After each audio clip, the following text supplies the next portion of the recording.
Hey guys, how you all doing? Ofer again. Today I've got another new guitar to talk about. You're very surprised. This is a 92 Jackson Rhoads Pro from the Professional series. This guitar has all the specs of an American-made Jackson, just built in Japan, and some people argue that these are even better than the American-made guitars. We're gonna talk all about it, and we're going to compare it also to my American-made RR1.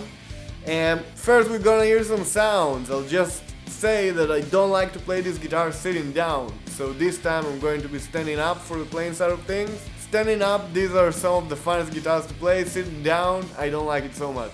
So let's hear some sounds and we'll talk all about it.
Alright, yeah, so as I've said, I really like these guitars, and this line specifically. I also own the red soloist that you've probably seen on my channel, the Pro Soloist.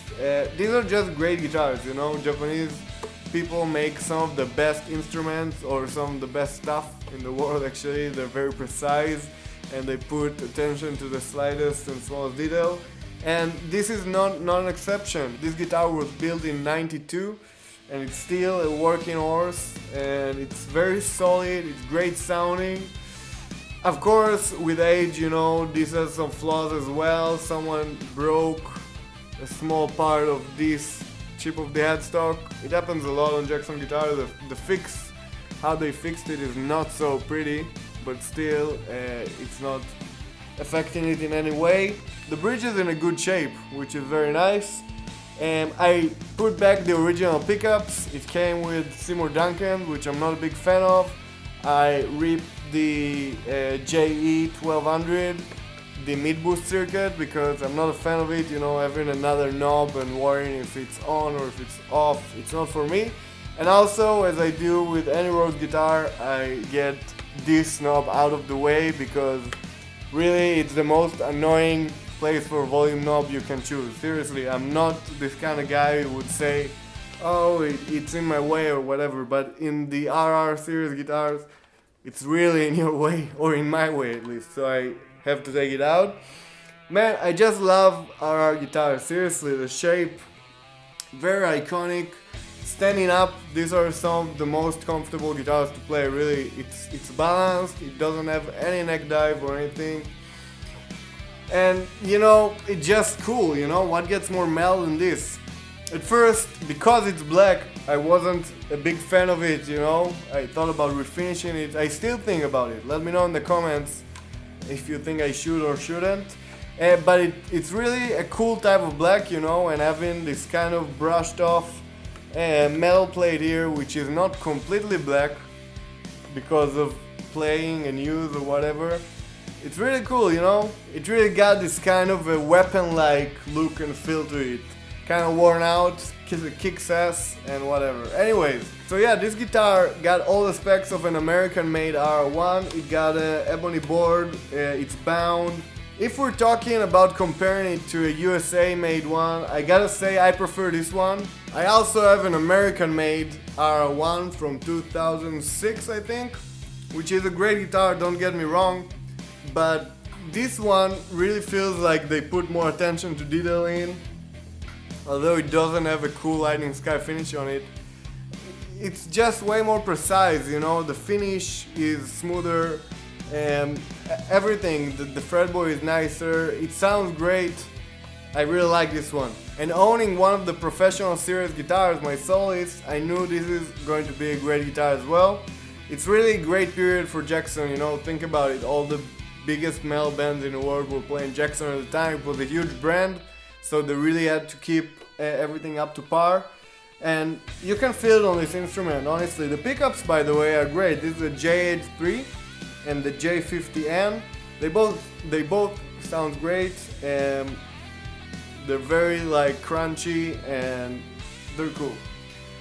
What else? As you'd expect from any instrument that's like 30 years old, you have to replace some parts. I replaced the nut, I replaced some of the intonation screws, or all of them actually. I took all the bridge apart and, you know, brushed some wear and tear off. I also replaced the block. You can't see it, but I put inside a stone tone granite block, which does enhance the guitar, even if by a few percents. It's still very cool and it adds some beefiness and tightness to it, which is very nice. So overall, if you're thinking about getting some of these professional made guitars, and don't be mistaken by the cheaper ones, because there are some other types of professional made Jacksons. The good ones have the Paraloid logo, or abalone, or mother of pearl, or whatever. So if you see one of these with a shiny nice logo, you know that's one of the good ones. So if you're thinking about getting one of these, snatch it. If it's for a good price, it's really a bargain, you know, because again, Jackson were looking to make high quality instruments for a better price, and they stopped making them because they were like people were preferring to buy these instead of the American made ones, because honestly they were just too par. And my R1 is not from the 90s. Some people say that 90s USA Jackson were the best. I never played one, so I can't say anything about that, but that's really a quality instrument. I also leveled and crowned all the frets. When you get in these old guitars, you know, some of the frets sometimes start to poke out a bit and some frets are fretting out. You really want to take such an instrument if it hasn't been looked after for and give it some love, which I did, and it's always like rewarding to know that you took care of your instrument. If you did by yourself or took it to a professional, it doesn't matter, you know. Feeling like your instrument is in your hands per se is such a good feeling, and I highly recommend on getting an old guitar. Again, these are really, you can't get these kind of things today for a fair price. Everything is overpriced today and it sucks, but you can still get these old ones sometimes for a great price, and it's the best. Anyways, I'm going to play you out. I hope you enjoyed this video. If you got any questions, feel free to ask me down below. Please subscribe to the channel if you like what I'm doing here, checking out all these old guitars and playing some cool licks and riffs. And also you can follow me on Instagram and Facebook at Oferholan. Thank you guys for your support, you're the best, appreciate every one of you, and I'll see you in the next video. So until then, take care, stay safe, rock on, and I'll see you in the next one. Have a good one, bye bye guys.